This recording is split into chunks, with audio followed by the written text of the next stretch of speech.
We're going to meet the rest of the group, because splitting the party was a bad plan. It never ends well. It wasn't a bad plan till The sheriff got involved. No, it was a bad plan. He was at the party. It's a bit more difficult to find because you haven't been there and you're going with secondhand directions here.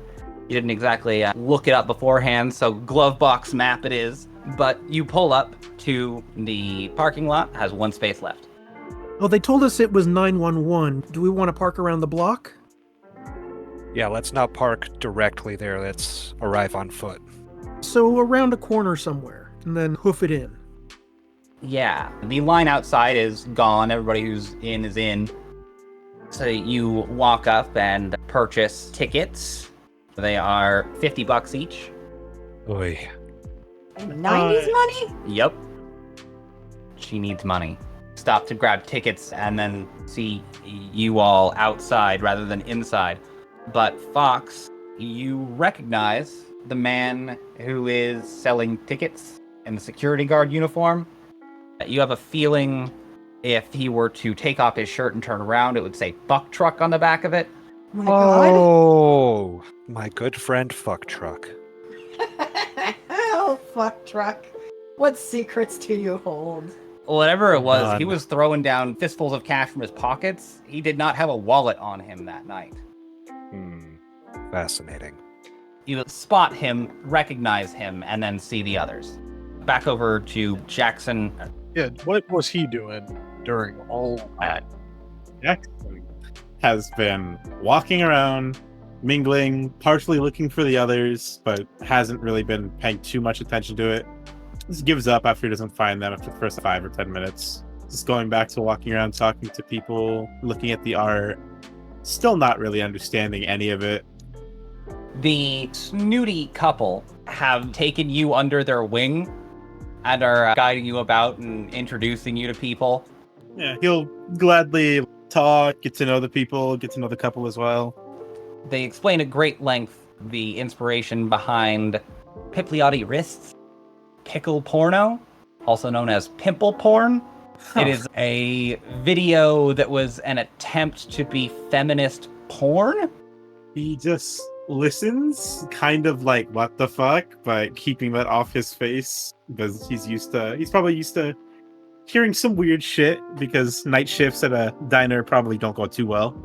Listens along, contributes to the conversation where he thinks he might seem intelligent, and overall just listens to them. As they're showing you Bruce Nauman, 2 wolves, 2 deer, Pauline is handed a flyer. The woman who handed the flyer. Here's her protests that she is definitely not dressed for that kind of event. She is being extremely persuasive. Yeah, Jackson will narrow his eyes a bit at the woman and then looks back to Pauline. If you wouldn't like it, I'll take it. If that's not a problem, ma'am. Oh, you can both come. She'll hand another flyer to you. Thank you, yes. He'll look it over. As you do so, she'll point out some things to Pauline on her poster, and then comment that she has the most beautiful eyes. As she's staring into them, says, "Come to the after party. It'll be fun." And Pauline's protests fall away. Jackson has no idea what that could mean because he hasn't been taught about disciplines other than how to use his. That is bullshit. We taught you about this one. You guys told him the names of what the disciplines were, not what they do and the powers of each one. I've shown you all, honey. Yeah, you've shown him that, but he hasn't really been around. But dominate is different. He just wants to protest that we haven't shown him anything. That's true. Classic teenager. Oh. No, he has not been shown dominate. He's been compelled to calm down before in the strip club by Andy. I remember that. Might be similar to that in his eyes. I'm gonna rouse the blood. I get hungry. Back up to 2. Back up to 2. It's not so unbearable the second time. A little bit used to it.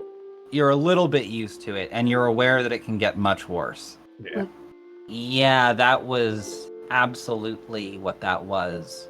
You can, at this point, tease apart that there are two different types of persuasion power, one of which is more ambient and one of which requires eye contact, it seems, based on the way that the woman made sure that she was looking into Pauline's eyes.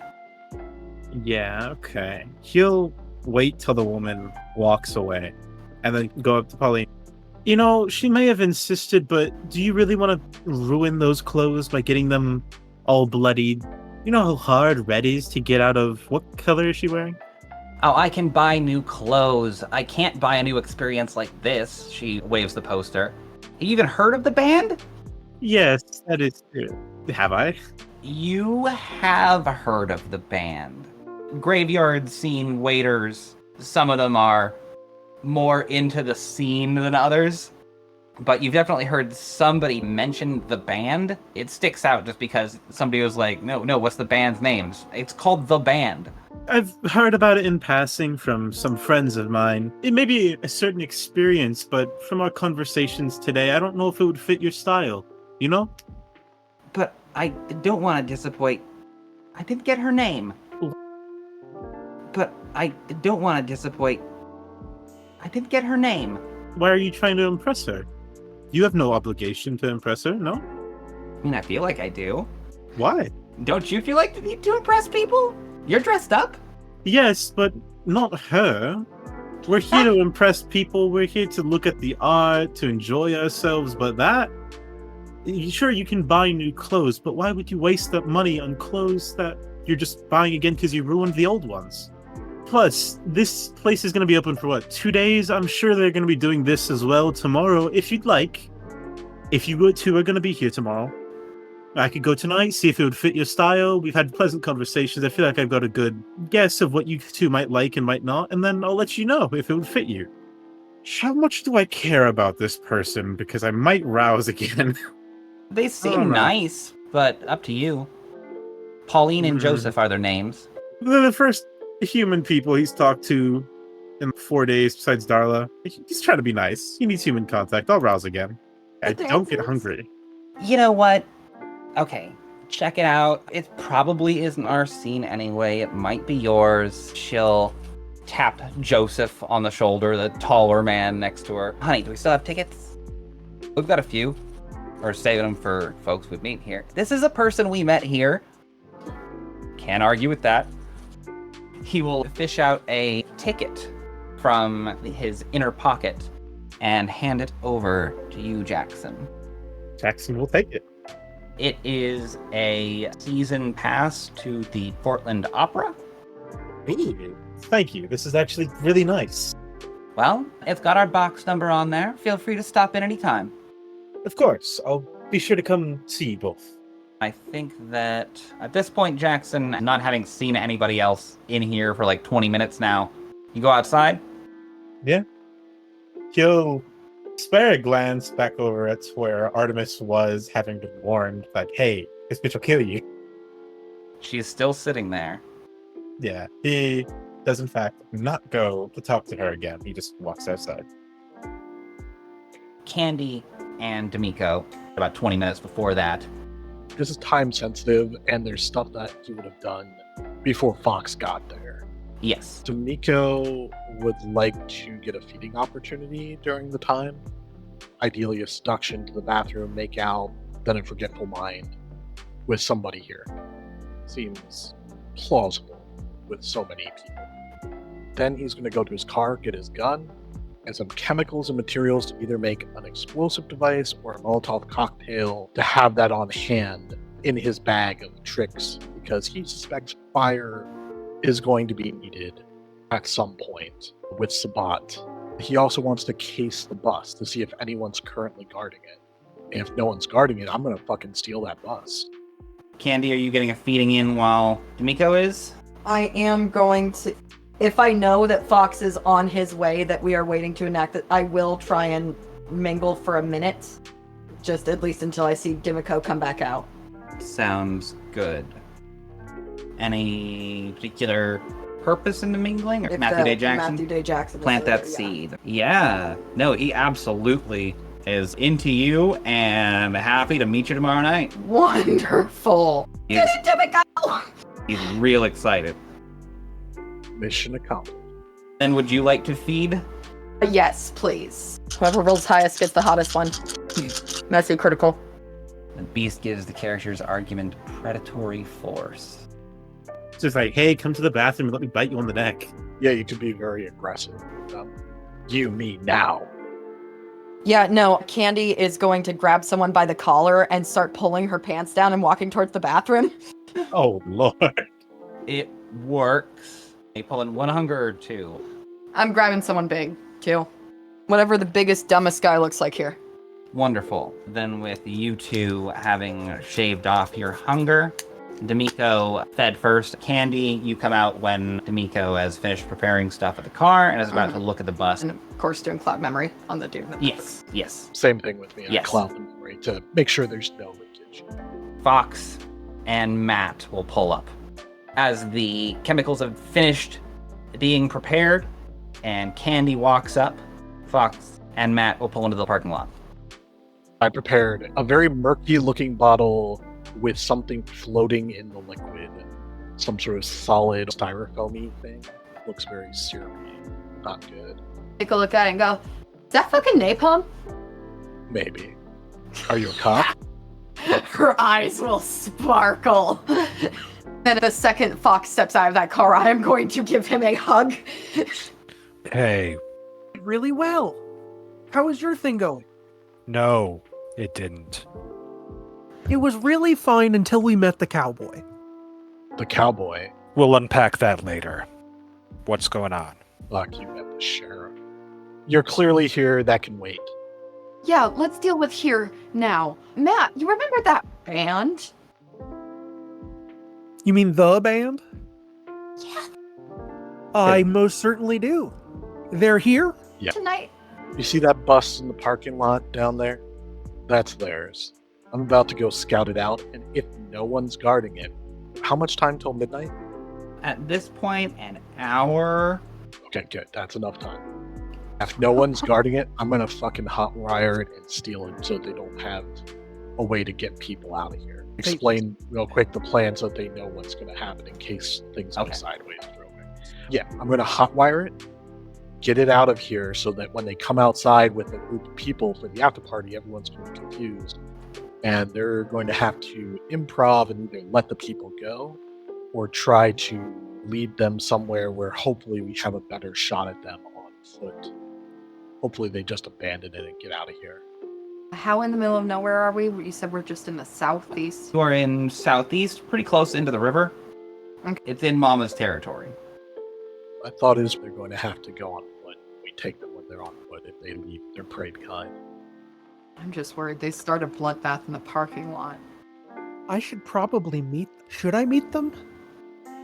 Well, the only alternative is that we give them something else to focus on other than mortals. The mortals hopefully will start running if someone shoots a gun in the air. Well, I could meet them. One of them's my sire, right? That might be distracting. Well, shit. And I mean, I'm supposed to at some point meet who made me, right? Do you I think mean- they'd even recognize you? Probably not, but I should try. Not a great idea. You can see the remnants of the blood bond whirring in Matt's speech. Gotcha. I don't think that's a good idea. Let me scout out the bus. The alternative to stealing it, I just don't want to plant an explosive when they get people on it. Sprinkler pole in the gallery always helps folks get out. Yeah, I think that might be a good disruption. Pull the fire alarm, get the... I don't know. We'll go to that part after I get rid of the bus. Let me go take care of that. Be ready to back me up, though, if one of them's guarding it. We want to take it down. I'm hoping Mama shows up and she has something that will enable a better plan than this, but I'm improving. I think this is the best I've got. If Mama shows up, she's either going to be really pissed, and this is going to be a bloodbath, or she planned this, and this is going to be a bloodbath. I hear what you're saying, but she either doesn't show up and we do this plan, or she does and we have to improv and hope that she benefits. what we're trying to do. Like I said, worst case, I'm going to fire a gun into the air to try and get people to run, and at least they'll focus on us while we try to draw them away. Guns can be explained a lot easier than fangs and powers. Alright, in any case, I'm going to crouch down behind my car, make sure no one's looking at me, and obfuscate. Unseen passage, silent of death. I'm going to then go scout the bus and hope that maybe I can just steal it. Who's going to steal a freaking bus, right? There aren't any people standing around it, sneaking up. Sense the unseen, too. There's no one obfuscated next to it either. I look inside, Looking into the windows, there's nobody there. seeing that he's scanned through the bus from multiple angles. He's circled the bus, even looks under the bus just to make sure no one's like just laying on the ground under it in some weird spot. Then he's going to try to get the front door open. You have to decloak to do that. He does, but he remains as stealthy and silent as death as he can. There is a sharp pain as you're pushing the door open. Something bit you. Felt like a snake, but looking down, it's snake-like. It's about twice the length of your outstretched arm, which is an easy comparison to make, seeing as the thing looks to be an elongated arm of a man. The hair along the back of it is all cowlicked to one side, and the arrangement of its fingers looks like some absurd parody of a shadow puppet. With its pinky and its forefinger, it sunk its teeth into your shoe. All right. Well, then D'Amico's gonna whip out his silencer gun and shoot it. That's my first gut reaction. Then, as the thing bites you and you immediately shoot it, you hear rumbling from the engine compartment. Two more of the things come slinking out of an air vent. They push out the little vent for the air conditioning and slither out. With that, we will end today's game. Oh, Lord. Yikes. That is really weird, but that's going to be fun next time. That's Tzimisce for you. Fox! Is Tzimisce like the bus itself? Oh dear sweet Jesus God. Not ruling it out. Don't ask questions you don't want to know the answer to. I do want to know the answer to it because that's a lot of body mass for one Tzimisce. Oh honey. Oh no. You haven't heard of... Well, that's a Fox and Candy need to talk moment. Yeah. That's okay. Next time, that's what I prepared the napalm for. We got some discussing to do. This is gonna be crazy.